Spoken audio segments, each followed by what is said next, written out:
Uhayyukum bitahiyatil Islam. Assalamualaikum warahmatullahi wabarakatuh.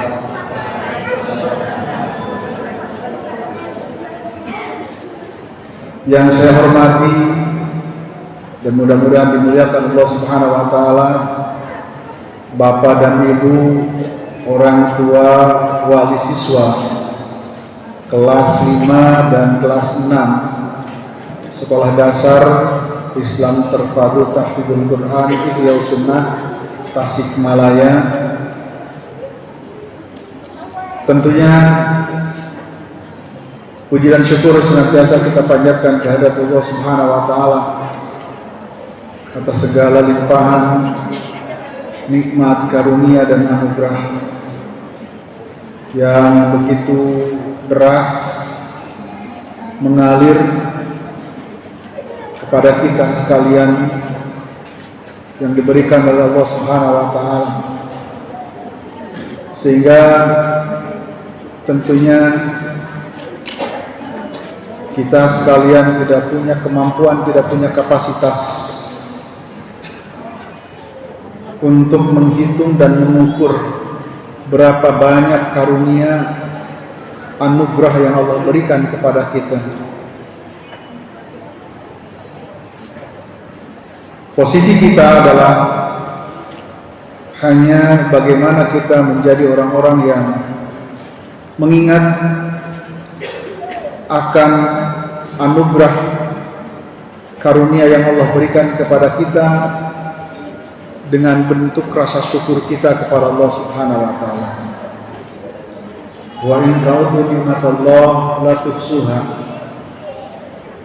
Apabila kita mencoba untuk menghitung nikmat Allah Subhanahu wa taala, sekalipun dengan media alat hitung yang canggih hari ini, seyakin-yakinnya kata Allah Subhanahu wa taala, tidak akan pernah kita ada kemampuan untuk menghitung, saking terlalu banyak. Salawat dan salam mudah-mudahan berlimpah dan tercurah pada kesempatan pagi menjelang siang hari ini dalam rangka parenting yang diselenggarakan oleh teman-teman SDIT Ihya Sunnah, khusus untuk orang tua wali siswa kelas 5 dan kelas 6, dengan berbicara tentang judul Tarbiyah Liwalidiyah, pendidikan untuk kedua orang tua, ya, dalam berperan ketika melakukan edukasi di rumah masing-masing. Saya lebih spesifik lagi dengan menurunkan judul peran orang tua dalam mendidik anak agar meraih sukses di usia belia. Agak sedikit menarik judulnya, saya turunkan dari judul di atas dengan memberikan judul peran orang tua dalam mendidik anak agar meraih sukses di usia belia. Kenapa Bapak dan Ibu sekalian kita berbicara tentang ini? Tentunya yang kita pahami, kita pasca memasuki jenjang pernikahan, kurang lebih minimal kalau yang kelas 5, kelas 6 itu anak pertama, kurang lebih berarti pernikahannya 10 tahun yang lalu, 11 tahun yang lalu, atau 12 tahun yang lalu. Kurang lebih seperti itu.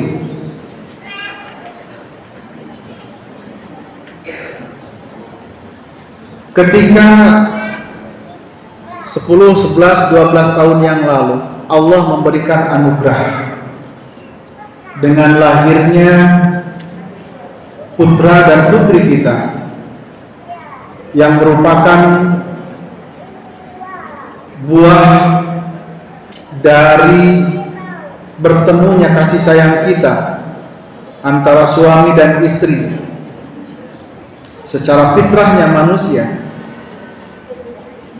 maka kita mendapatkan satu bentuk kebahagiaan, satu bentuk kegembiraan dengan kehadiran buah hati kita. Yang dinyatakan oleh Allah Subhanahu wa Ta'ala, di mana buah hati kita ini adalah merupakan salah satu dari sekian perhiasan dunia. Di samping perhiasan dunia itu ada harta dan lain sebagainya. Tentunya yang tidak kalah menarik dan tidak kalah istimewanya perhiasan dunia yang Allah berikan kepada kita adalah dengan kehadiran buah hati kita.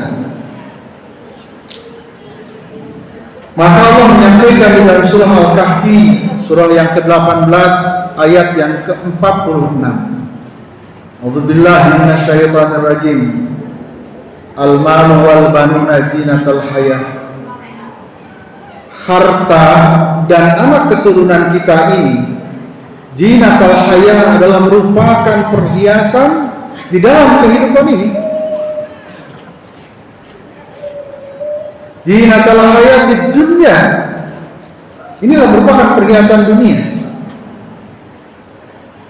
Wal baqiyatu sholihatu khairun inda rabbik.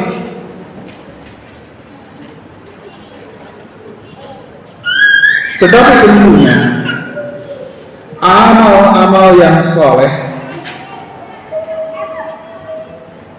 yang lebih baik di sisi Allah Subhanahu wa Ta'ala balasannya, thawaban wa khairun amalan, jauh merupakan ekspektasi kita, karena posisinya adalah hal tersebut merupakan sesuatu yang abadi di sisi Allah Subhanahu wa Ta'ala.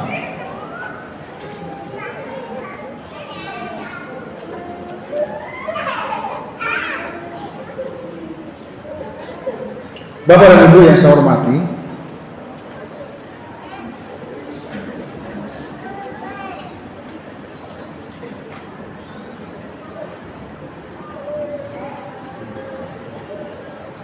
setelah kita merasakan satu bentuk kegembiraan, satu bentuk kebahagiaan dengan hadirnya buah hati kita,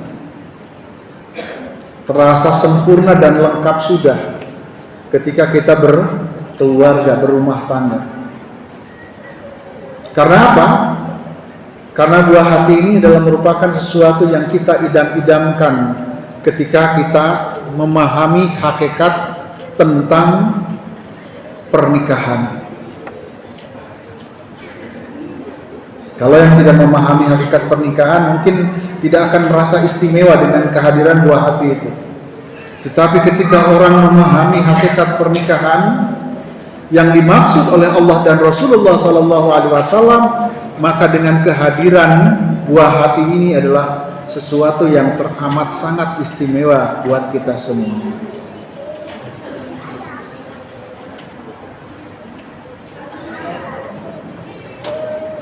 Tentunya kehadiran buah hati kita ini diawali bagaimana ketika kita masa setelah pernikahan ini berdoa, meminta dan berharap kepada Allah Subhanahu wa Ta'ala agar yang diperjuangkan siang dan malam oleh pasangan suami istri ini betul-betul diridhoi Allah Subhanahu wa Ta'ala dan melahirkan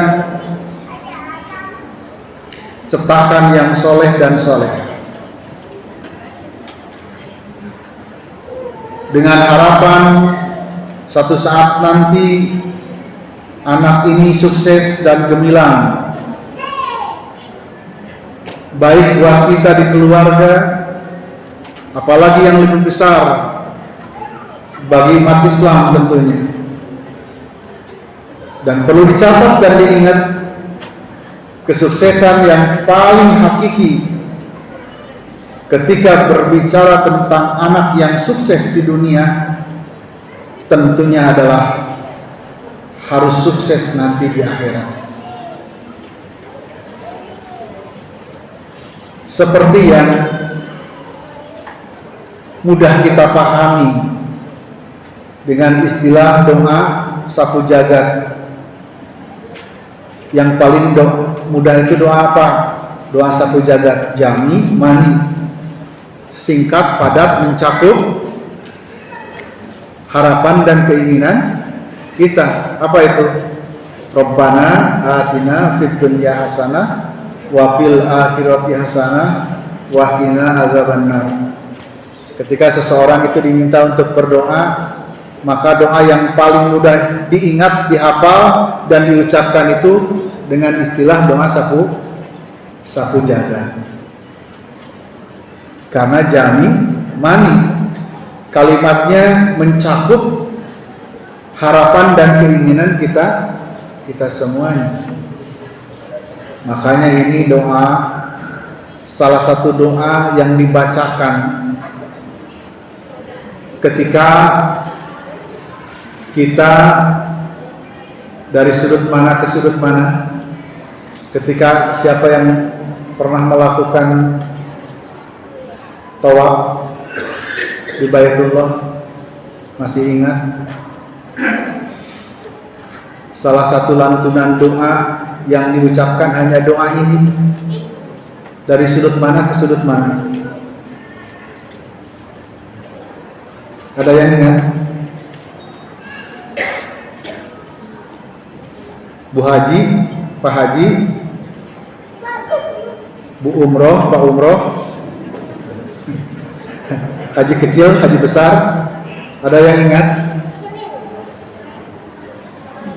Yang masih ingat, yang masih hangat baru pulang umroh, ada banyak. Ingat gak nih? Gak ada yang dibaca selain doa ini saja. Dari sudut mana kita baca sampai ke sudut mana? Lupa lagi? Nah, kalau begitu kita tanya kepada kepala sekolah. Karena kepala sekolah 2 tahun atau 3 tahun berada di Saudi. Dari sudut mana ke sudut mana, Ustaz Sabi? Dari rukun Yamani ke sudut Hajar Aswad. Bacaannya ini, Rabbana atina fid dunya hasanah wa fil akhirati hasanah wa qina adzabannar.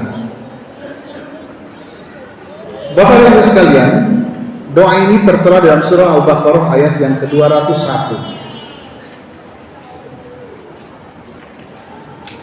Saya dari kecil mengenal doa ini disebut doa sapu jagat. Kenapa orang tua dulu menyebutnya sapu jagat? Karena tuntas, bersih semuanya. Apa yang dibutuhkan, apa yang diharapkan di jagat raya ini terwakili dengan doa ini. Makanya ketika kita berbicara tentang buah hati kita, tentunya ekspektasi kita, harapan kita, dan cita-cita kita, bagaimana putra dan putri kita sukses secara hakiki di dalam sudut pandang agama kita yang mulia ini, adalah ketika di dunianya baik dan di akhiratnya baik.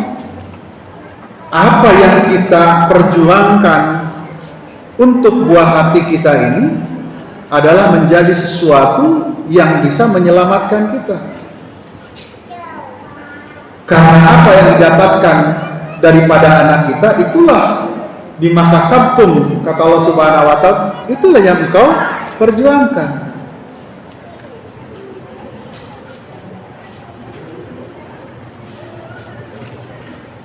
Banyak di antara kita orang tua, mungkin juga termasuk saya, ketika mengukur kesuksesan anak kita ini, matematikanya bagus, IPA-nya bagus, bahasa Inggrisnya lancar, dan lain-lain sebagainya. Berbicara IT canggih, kurang lebih seperti itu.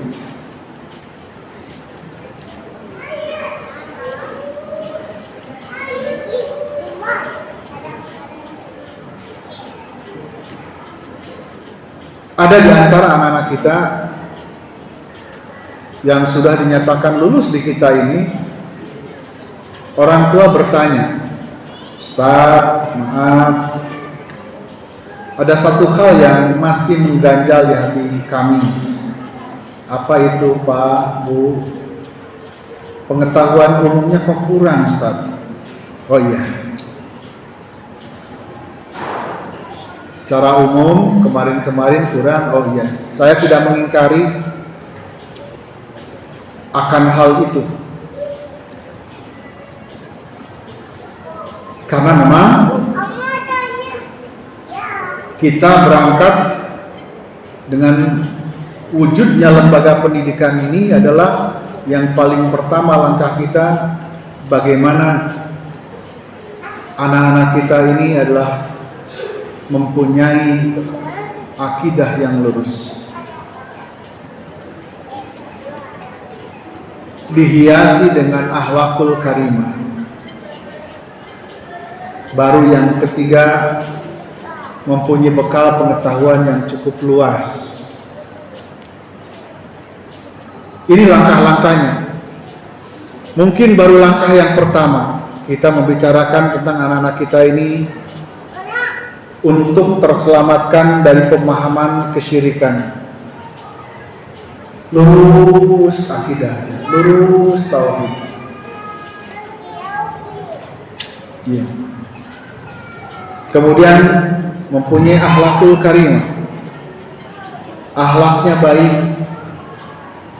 Kenapa demikian? Karena berbicara kehidupan ini adalah berbicara muamalah yang notabene berbicara tentang syahsiah pribadi seseorang, yang tidak lepas.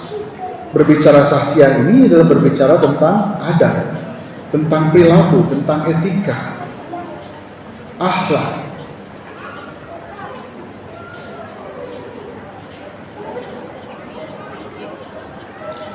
Bapak Ibu sekalian, perlu diingat dan dicatat bahwa suatu bentuk kesuksesan yang kita dapatkan terhadap buah hati kita itu bukan perkara yang simsalabim abrakadabra, bukan sesuatu yang instan.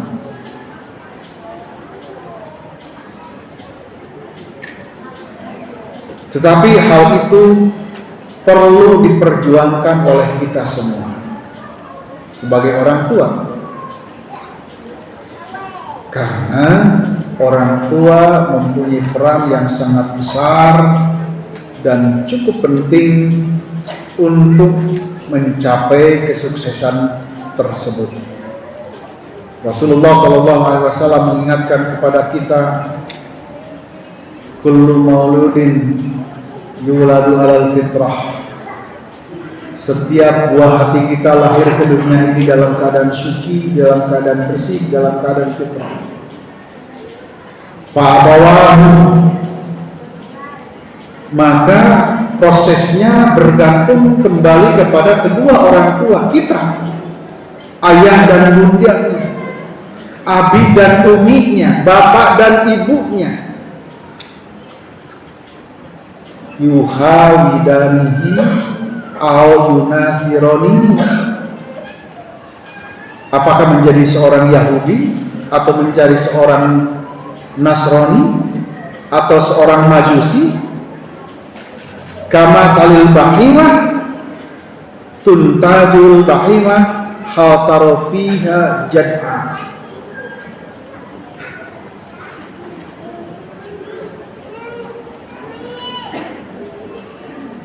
Sebagaimana bahimah, binatang peliharaan kita, binatang ternak yang melahirkan binatang ternak dengan sempurna. Apa kita melihat ada sesuatu yang cacat? Tentunya tidak ada.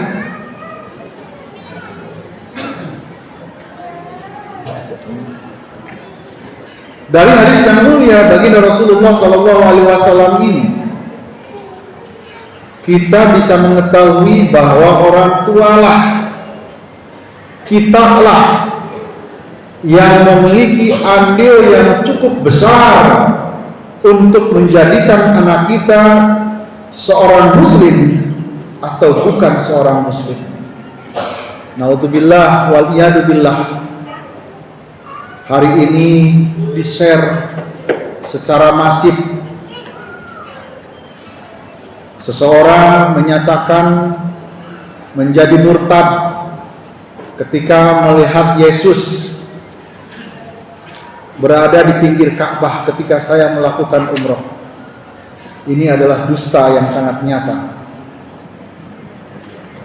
Seseorang dinyatakan saya menjadi murtad dan menjadi penganut agama yang lain setelah saya melaksanakan tahajud, mendapatkan ilham untuk keluar dari agama yang mulia dan agung ini, kemudian mengambil agama yang tidak pernah mendapatkan ridho dari Allah Subhanahu wa taala. Hari ini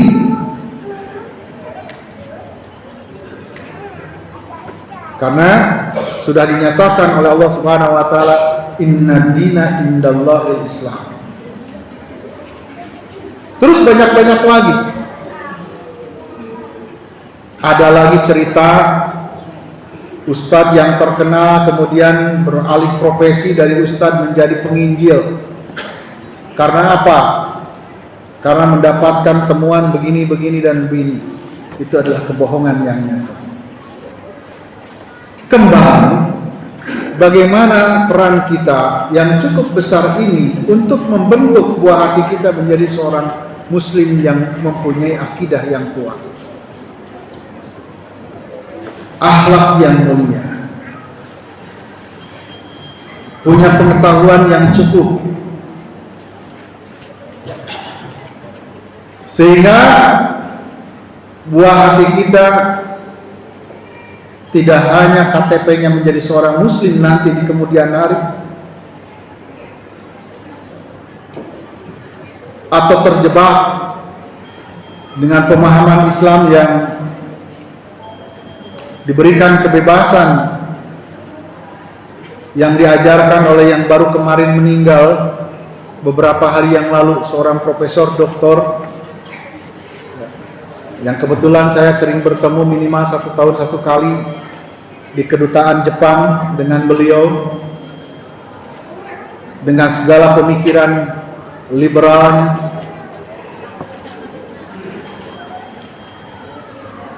Ataukah buah hati kita tadi mempunyai pemahaman keislaman yang lurus sebagaimana lurusnya para salafus saleh, para sahabat, para tabi'in, para tabi'ut tabi'in. Sehingga sangat penting bagi kita sebagai orang tua untuk memainkan peran, untuk melaksanakan tugas dengan sebaik-baiknya, agar harapan dan cita-cita kita, buah hati kita mendapatkan kesuksesan baik di dunia apalagi di akhirat.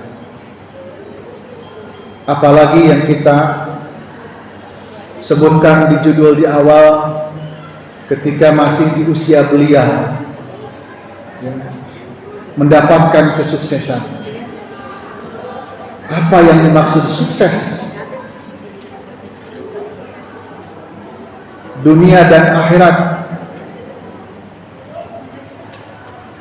Dengan izin Allah Subhanahu wa taala, maka ada beberapa hal yang mesti kita perhatikan. Peran orang tua untuk bisa mengawal dan menghantarkan buah hatinya agar sukses dunia dan akhirat. Yang pertama, mendidik anak-anaknya dengan ilmu agama, juga ilmu dunia. Ketika kita berperan untuk mendidik anak-anak kita tentang agama dan tentang ilmu dunia ini, berarti kembali kepada kitanya yang harus mempunyai bekal dulu untuk bisa kita wariskan kepada anak kita.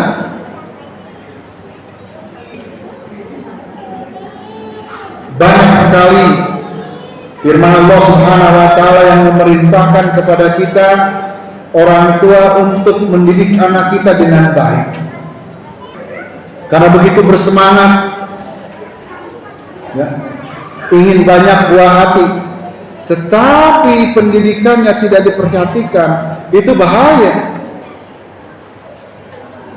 Makanya Allah Subhanahu wa taala mengingatkan kepada kita di dalam surah Thaha ayat yang 132, wa'mur ahlaka bis-shalah wastabir 'alaiha.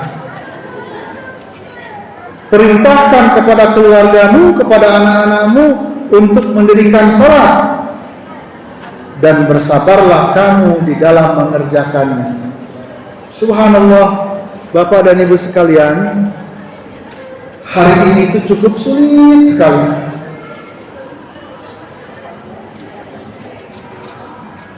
Untuk melaksanakan yang mulia hadis Rasulullah sallallahu alaihi wasallam,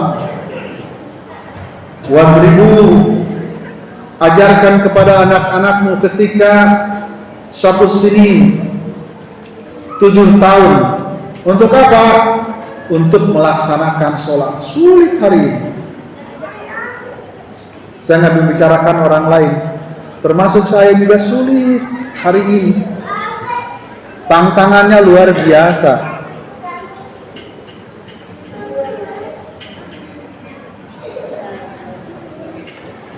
45 tahun yang lalu, 45 tahun yang lalu, 44 tahun yang lalu,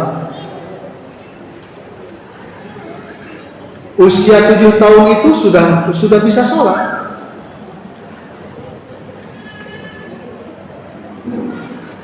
Walaupun bentuk edukasinya sangat sulit untuk dibayangkan waktu itu. Karena ketika kita bisa melaksanakan sholat itu, perjuangannya luar biasa. Karena kita di bawah bayang-bayang alat pukul. Tapi nggak mungkin kalau yang usia 30 sekarang tuh nggak mungkin sudah berubah. 35 berubah. Tapi kalau yang sudah usia 50 kurang lebih ke atas ke bawah, itu merasakan bagaimana pendidikan tempo dulu itu luar biasa. Bisa sholat di usia 7 tahun, tetapi di bawah bayang-bayang bambu, ya, yang sering jadi alat pemukul baik oleh orang tua maupun oleh guru ngaji kita.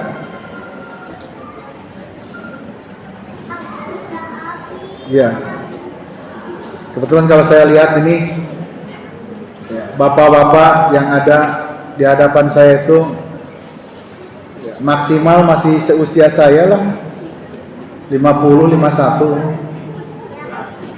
Ya. Pak Ibnu berapa Pak Ibnu? Sudah lolita? Lolos 50 tahun? 52? Oh, ya sekitar seusiaan itu. Ya Mas, 51, 52 Mas? Abi Ilham? 51? 56? Oh, udah lebih tua. Kelihatannya paling tua di sini, 56. Tapi mungkin beda ya pendidikan di Surabaya dulu dengan saya di sini di Paseh, main pukul, gak sholat pukul, bukan dipukul lagi, gak sholat, pegang, lempar ke kolam. Karena kebetulan sekitaran Paseh ini dulu daerah air, banyak kolam. Jadi yang paling mudah itu kalau nggak sholat itu dilempar ke kolam. Karena waktu itu masjid itu sedikit, dan masjid itu biasanya ada baknya. Jadi kita wudhu itu di situ. Sebelum masuk masjid kita wudhu di bak lebar. Jadi kalau nggak sholat langsung dicemplungin ke bak. Kalau bukan di masjid ya di tajuk. Tajuk itu apa ya? Musola. Tapi musolanya itu dulu di kita seputaran sini itu biasanya dibikin di atas kolam. Sekalian mandi, sekalian sholat. Jadi kalau nggak sholat ya sekalian diceburin untuk mandi terus sholat. Dulu anak-anak sekarang sulit, angel, mantap. Kata bahasa Inggrisnya angel, susah. Apalagi kemarin pasca COVID, anak-anak kita sampai sekarang ini sulit dilepaskan dari gadget, dari handphone. Lebih pinter anaknya main handphonenya daripada ibunya kalah. Ibunya main TikTok, anaknya lebih mahir main TikTok. Kembali, wa'mur ahlaka bis-shalah. Ini perintah. Kalimatnya fi'il amar. Allah memerintahkan kepada kita sebagai orang tua untuk terbiasa agar buah hati kita untuk melaksanakan sholat. Dan Allah mengingatkan kepada kita untuk bersabar ketika melaksanakan sholat ini. Cukup sulit, ya. Oleh sebab itu Allah pun mengingatkan di dalam surah At-Tahrim ayat yang ke-6, ya ayyuhalladzina amanu qu anfusakum wa ahlikum nar. Tantangan hari ini cukup berat buat kita semua. Apa yang menjadi berat? Ya, zaman di era globalisasi cukup sulit, yang terkadang buah hati kita, naudzubillah, ada yang matang sebelum waktunya, karena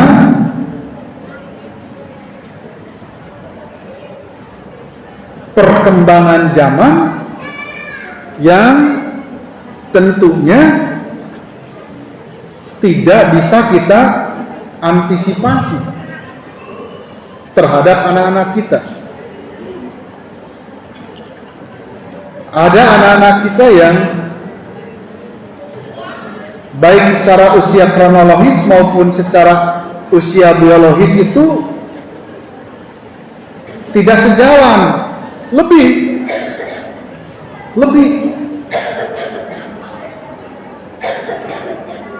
Contoh yang kemarin heboh, pekan kemarin, yang terjadi di Taman Kota DKI Jakarta. Anak SD mendapat perlakuan yang amat sangat tidak baik, dan inisiatornya anak yang usia 12 tahun untuk melakukan hal-hal yang tidak terpuji. Dan usia yang paling tua itu adalah usianya kurang lebih 14 tahun atau belum memasuki usia 14 tahun. Sehingga anak perempuan itu menanggung akibat traumatik yang mungkin seumur hidup, sementara pelaku masih di bawah umur, tidak bisa ditahan, sebagian tidak bisa diajukan ke peradilan, sehingga ini sesuatu yang sungguh menyakitkan dan ini menjadi satu musibah yang cukup besar buat kita. Wal-iyadu billah, memohon pertolongan Allah Subhanahu wa taala agar tidak terjadi hal ini dan Allah jauhkan dari buah-buah hati kita.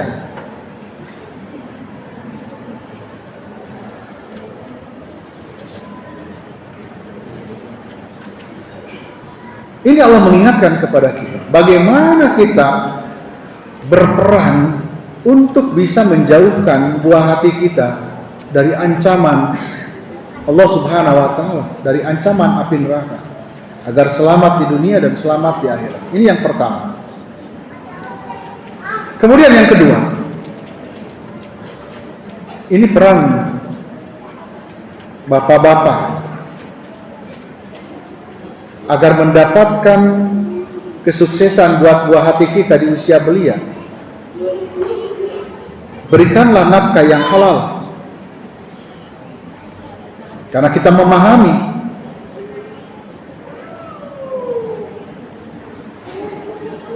hanya dengan nafkah yang halal yang akan menjadi satu wasilah buah hati kita mudah untuk mendapatkan petunjuk dari Allah Subhanahu wa taala.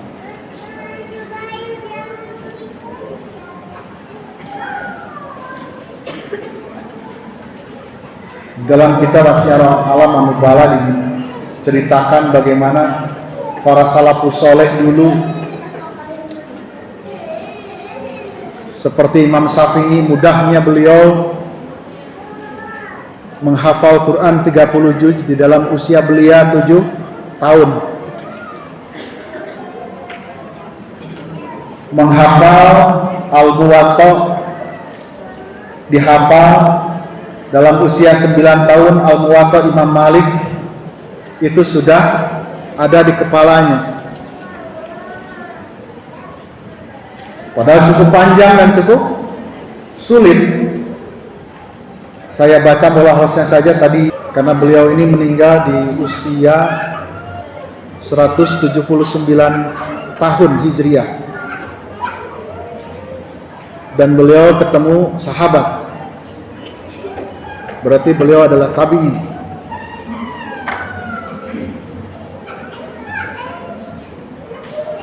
Imam Syafi'i sudah menghafal Al-Muwatta di usia 9 tahun. Dan ini bisa dilihat kisahnya bagaimana peran orang tua, peran seorang ibu untuk menjaga daripada pertumbuhan anak-anaknya agar terhindar dari perkara-perkara yang diharamkan oleh Allah Subhanahu wa taala. Makanya Rasulullah SAW menyampaikan dalam hadis yang mulia, Innallaha thayyibun la yaqbalu illa thayyiban. Sesungguhnya Allah Subhanahu wa taala itu thayyib, dan Allah tidak akan pernah menerima terkecuali dari perkara yang thayyib, perkara yang baik. Wa innallaha amara al-mu'minina bima amara bil mursalin. Dan sesungguhnya Allah Subhanahu wa taala memerintahkan kepada segenap orang-orang beriman dengan perkara yang telah Allah perintahkan kepada para utusannya, kepada para rasul. Faqala,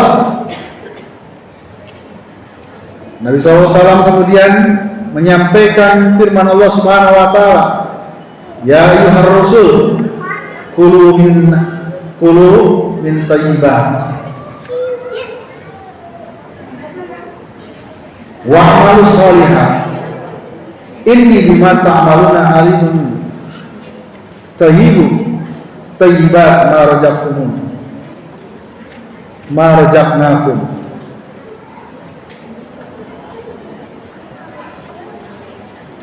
Summa dzakara Rasul yutilu sabar as'asa aghbar yamudda yadayhi ila sama ya Rabb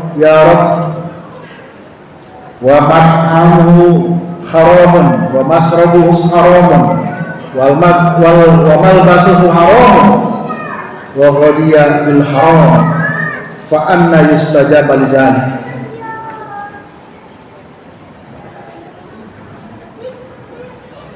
Sesungguhnya Allah Subhanahu wa taala memerintahkan kepada orang mukmin dengan apa yang diperintahkan kepada para rasul.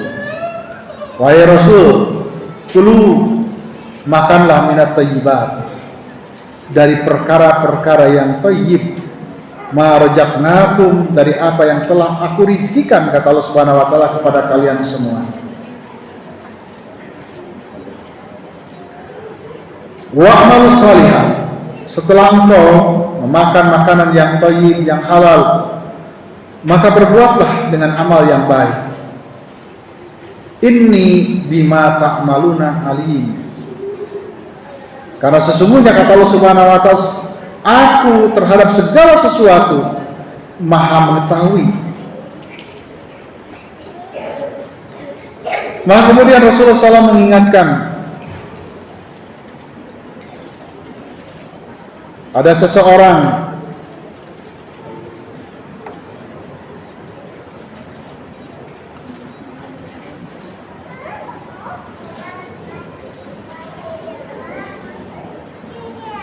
laki-laki yang berjalan yutilus safar, panjang perjalanan,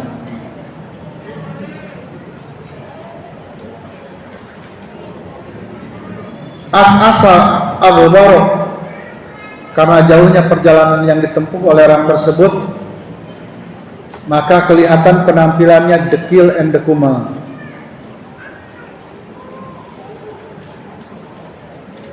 kusut, tidak karu-karuan lah. Yamudda yadayhi ila sama, kemudian orang tersebut mengangkat kedua belah tangannya.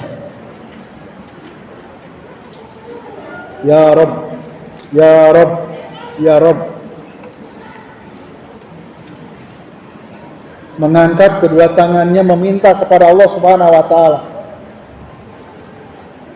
memberikan isyarat bahwa Allah itu ada di langit, di sama,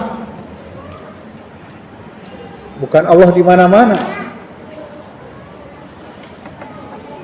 Terus menyebut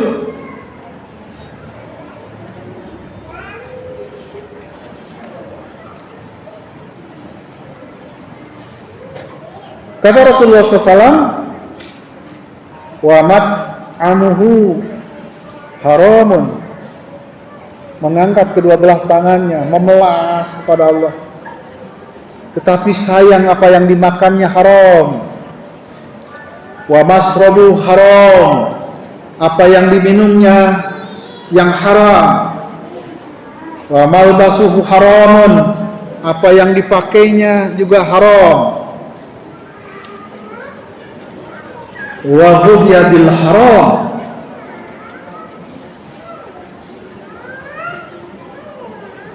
maka bagaimana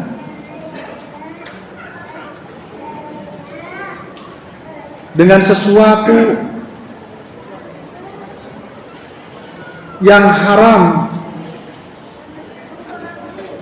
kemudian Allah Subhanahu wa taala harus mengabulkan permohonannya? Fa ana yustajaba lidzalik, bagaimana Allah akan mengabulkan permohonan seseorang ketika orang tersebut yang dimakannya haram, yang dipakainya haram, yang diminumnya haram, segala sesuatunya berasal dari perkara-perkara yang haram. Kata orang Arab itu bilangnya hayhata, hayhata, sesuatu hal yang mustahil. Allah mengijabah, Allah menjawab akan permohonan orang tersebut. Oleh sebab itu, peran kita sebagai orang tua yang sangat penting adalah memastikan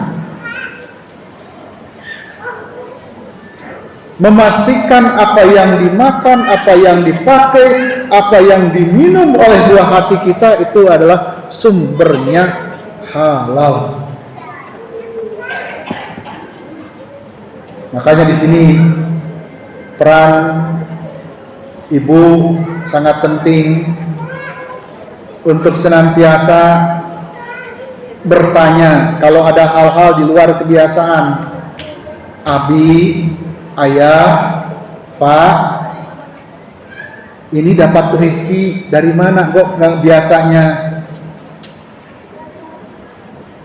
Tiba-tiba suami datang membawa berlian misalnya,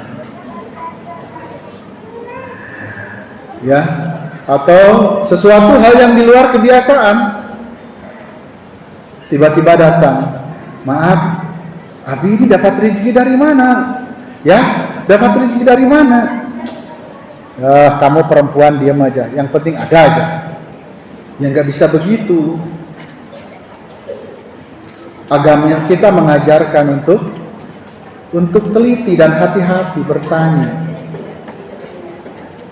Alhamdulillah tadi ketemu seseorang yang merupakan teman lama, tiba-tiba ngasih amplop isinya ini 10 juta. Alhamdulillah, percaya diberikan kepada hal-hal yang baik. Ini peran keluarga, peran orang tua yang kedua. Peran yang ketiga nih, kalau ingin sukses buah hati kita, harus menjadi qudwah, menjadi uswatun hasanah, harus menjadi contoh suri tauladan yang baik buat buah hati kita. Ya, kita mulai daripada hal-hal yang kecil. Kita harus menjadi contoh suri tauladan yang baik. Bagaimana ta'amul kita, interaksi kita dengan istri kita, istri dengan suaminya, kalimat yang dirangkainya, kalimat yang indah didengarkan, ungkapannya umi, abi, ibu, bapak, ayah, bunda, ya, nggak apa-apa, yang enak-enak saja. Walaupun sering dikritik kalau saya dengar itu, ya, ustadzah yang fenomenal dari Pangandaran, kalau umi, abi, anu islami, cenah eta mah penampilanana. Kalau papa, mama, ulah orang Cijulang, cenah eta mah ulah orang Cijulang mah jebrag sampai anak-anak. Biasa we bapakna, makna sah-sah saja, mau papa, mau mama, yang penting panggilan yang menyenangkan hati. Suami senang disebutnya pak, istri juga senang mah, ya. Ada lagi panggilan yang lebih istimewa lagi, darling, boleh, bebek, boleh, beb.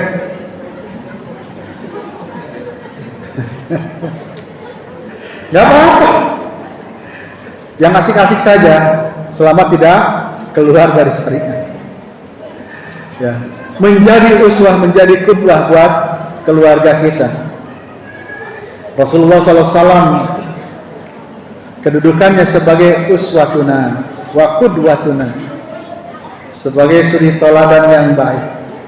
Laqad kana lakum fi Rasulillahi uswatun hasanah liman kana yarjullaha wal yaumil akhir wa dzakarallahu katsira.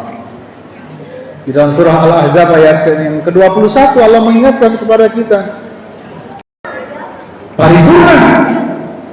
Kalau kita mencari suri tauladan yang lain di luar Rasulullah SAW, mungkin yang satu sempurna, sisi lain tidak sempurna, sisi yang itu juga tidak sempurna.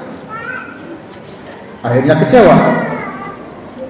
Tapi kalau kita menempatkan baginda Rasulullah SAW sebagai qudwatuna wa uswatuna, itu adalah paripurna. Bagaimana Rasul menjadi seorang ayah yang baik,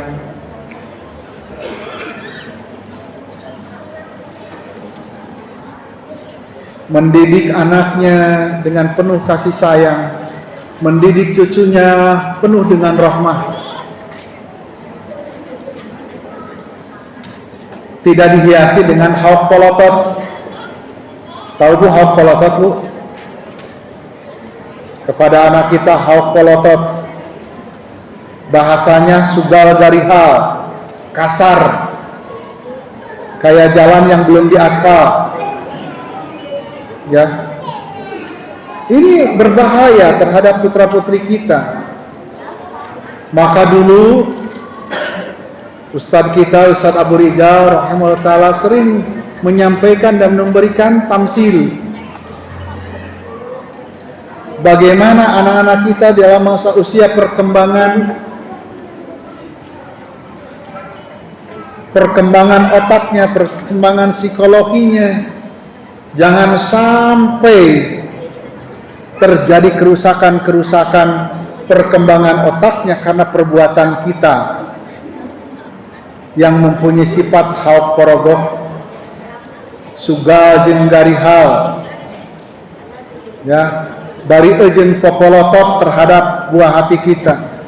Bagaimana terhadap buah hati kita dihiasi dengan popolotot dan amak-amakan? Itu akan mengakibatkan rusaknya jaringan-jaringan yang ada di otak. Sehingga istilah orang tua dulu ada istilah dengar kalongan. Budak teh kunaon we ngajeten wae habenagen, apalagi kalau mendapatkan perlakuan fisik yang tidak seharusnya, dipukul, ditendang. Naudzubillah, jangan sampai terjadi hal yang semacam ini. Ya. Makanya kita harus menempatkan diri sebagai ibu dan bapak, sebagai umi dan abi, sebagai ayah dan bunda, menjadi contoh suri teladan yang baik buat kedua buah hati kita, buat anak-anak kita. Dimulai dengan tutur kata kita yang indah-indah, yang baik-baik. Tidak keluar bahasa-bahasa yang kotor, yang buruk, yang kasar, tetapi bahasa yang indah. Orang tua dulu kebanyakan karena mungkin dengan latar belakang pendidikan yang ada, terkadang kalau menumpahkan kekesalan dan kemarahan itu bahasanya kancing coplok sia. Itu akan menjadi sesuatu yang terekam di kepala anak, dan anak akan meniru, sebab anak ini adalah peniru ulung. Makanya kata Allah Subhanahu wa ta'ala, bagi siapa saja yang mengharapkan yarjullah wal yaumil akhir, mengharap ingin bertemu dengan Allah Subhanahu wa ta'ala dan hari akhir, maka banyak-banyaklah mengingat Allah Subhanahu wa ta'ala. Artinya mengingat Allah Subhanahu wa ta'ala itu kita mempunyai banyak bekal yang cukup, yang bersumber dari Allah Subhanahu wa ta'ala. Ya.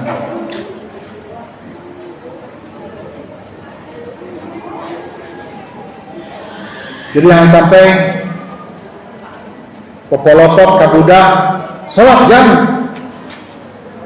hari orang ngeprek handphone terus, kan itu mukhalafah terhadap ungkapan yang kita berikan kepada anak kita. Jangan sampai seperti itu. Neng, ingatkan salatlah neng. Mohon mah, hari mama, ayo ningal sinetron. Parah. Ayo cek, enggak salat, cek. Bapak calik wae nonton wae men, Bang. Jangan sampai ada hal yang semacam itu. Berat nanti. Sebab kunci keberhasilan di dalam mendidik anak itu, baik oleh bapak dan ibu juga oleh para asatid semuanya itu, ketika semuanya menempatkan diri, yang paling pokok itu adalah menjadi contoh dan suri tauladan.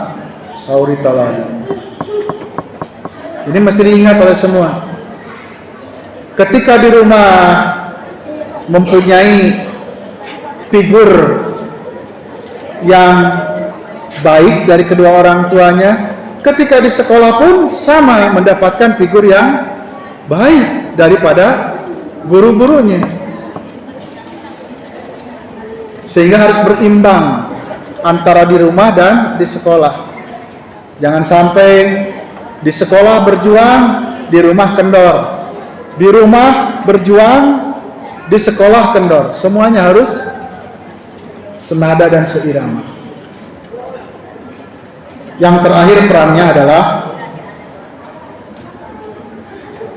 memilihkan lingkungan yang baik.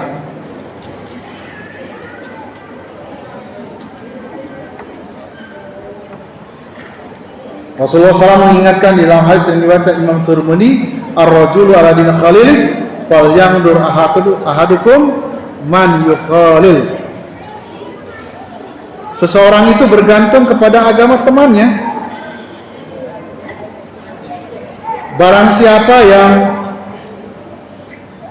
berteman dengan orang baik akan baik, berteman dengan orang yang tidak baik akan tidak baik.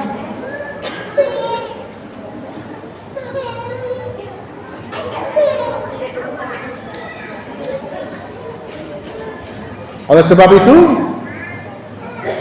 bagaimana kita peran orang tua untuk mencarikan lingkungan yang baik?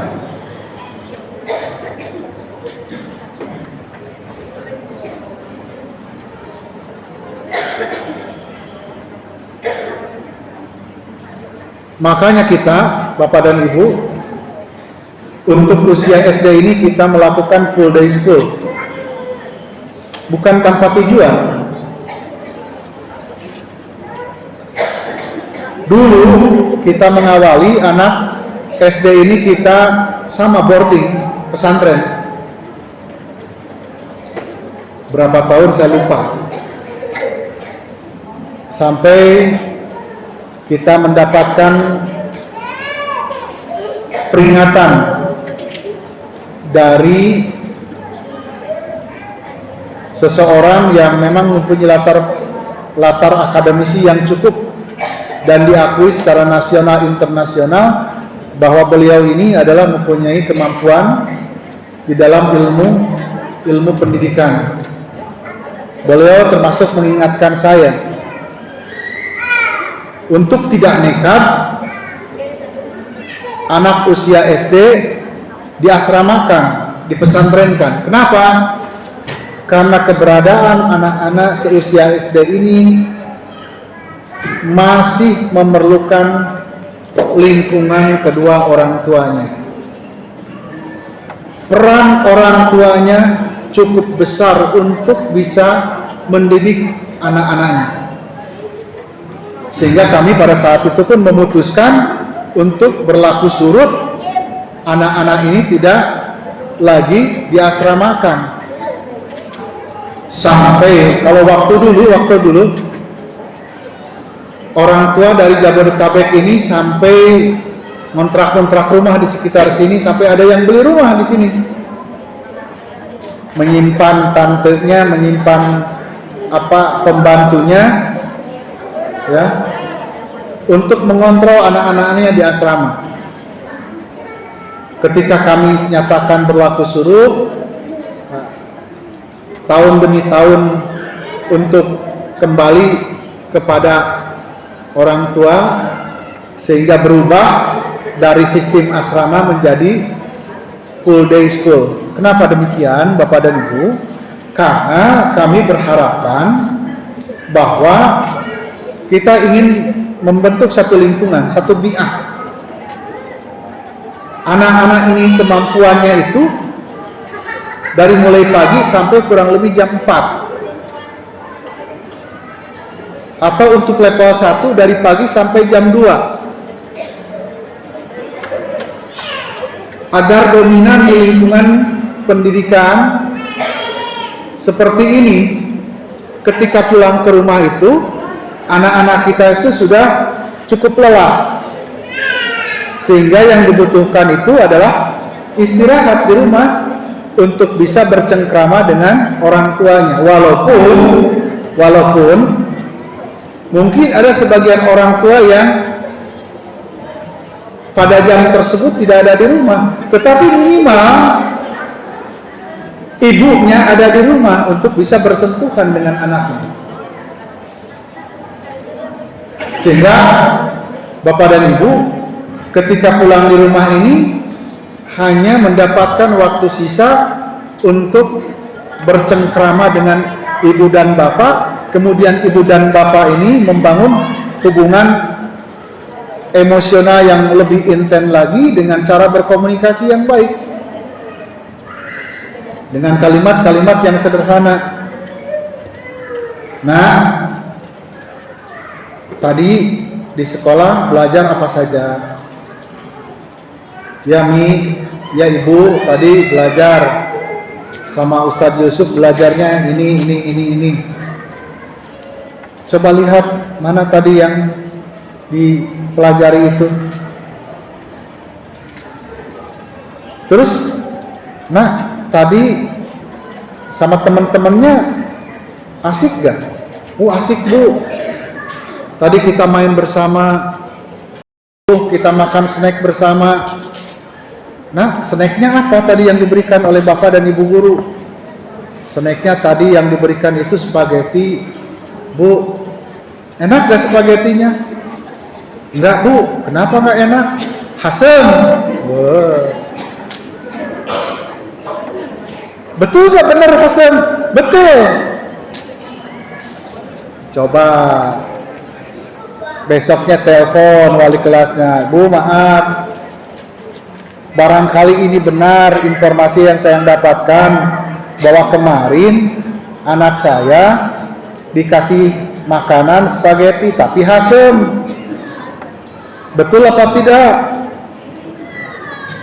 Oh iya Bu, betul asam, tapi itu mah hasilnya kebanyakan keju. Oh iya, jadi ada jawaban. Oh maaf Bu, saya tidak tahu kalau itu asam. Coba akan saya teliti dulu. Ibu harus mendapatkan jawaban atas kebenaran informasi itu. Jadi kan enak, gak usah di-share rame-rame. Ibu-ibu, betul gak kemarin spagettinya asam? Jangan begitu, langsung komunikasikan aja dengan baik. Tanya wali kelasnya. Kalau belum mendapatkan jawaban yang mengenakan, tanya Ustadz Sabik, kepala sekolahnya. Kalau Ustadz Sabik juga belum ngasih jawaban, tanya ke saya. Gak apa-apa, kewajiban ibu, hak ibu untuk bertanya. Saya wajib untuk menjelaskan. Silakan, gak ada sekat. Ya.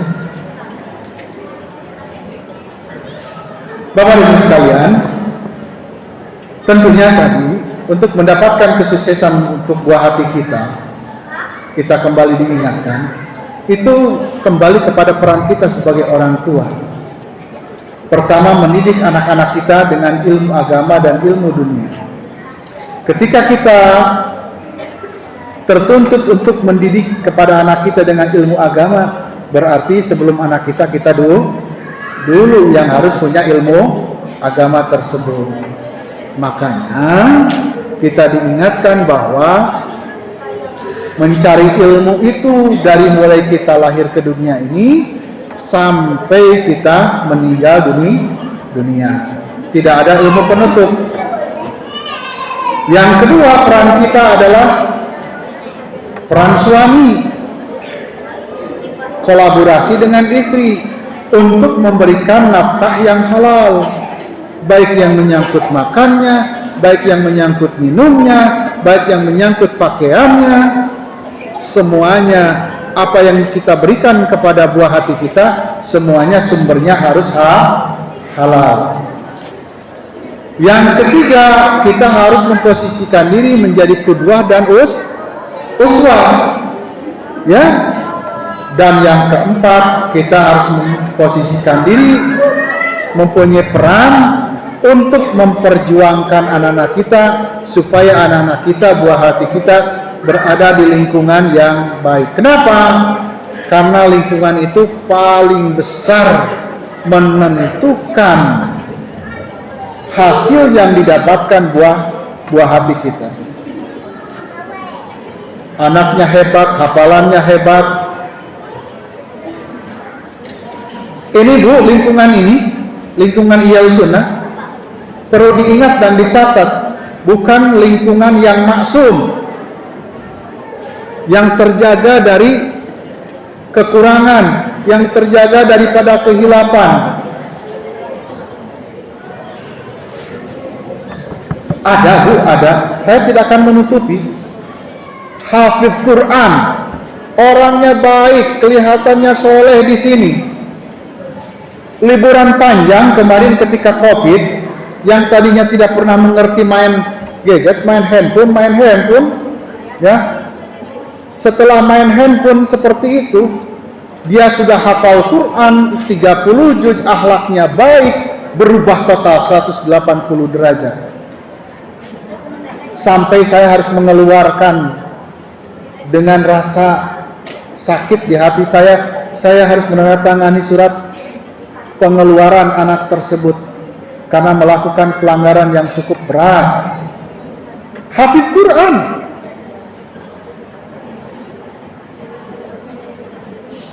sudah didaftarkan ke Madinah karena kemarin lama di rumah, tidak terkontrol dengan baik oleh kedua orang tuanya, melakukan pelanggaran yang cukup berat, sehingga harus saya keluarkan. Sampai nangis kedua orang tuanya, hampir 2 jam di meja saya, meminta untuk tidak dikeluarkan. Tetapi dengan berat hati, saya harus mengeluarkan anak tersebut. Kenapa? Anak itu sudah paripurna pendidikannya di sini, menyandang gelar hafidz, kemudian sudah diwisuda, kemudian juga sudah diwisuda sebagai alumni SMA ITT Ihya Sunnah. Tetapi sayang, ijazah ma'had kembali dicabut, ijazah pesantrennya dicabut. Kenapa? Karena tadi, jangan Bapak dan Ibu merasa cukup ya dengan apa yang dikerjakan oleh sekolah, oleh pesantren. Jangan sekali-kali. Justru peran kita ini tadi minimal 4 peran. Ya. Disitulah peran ibu, bapak sekalian dituntut agar senantiasa mengawal, mengarahkan untuk mendapatkan dan meraih kesuksesan buat buah hatinya. Kurang lebih seperti itu. Cukup ya? Bisa dipahami? Ada yang mau didiskusikan? Barangkali kalau ada, silakan.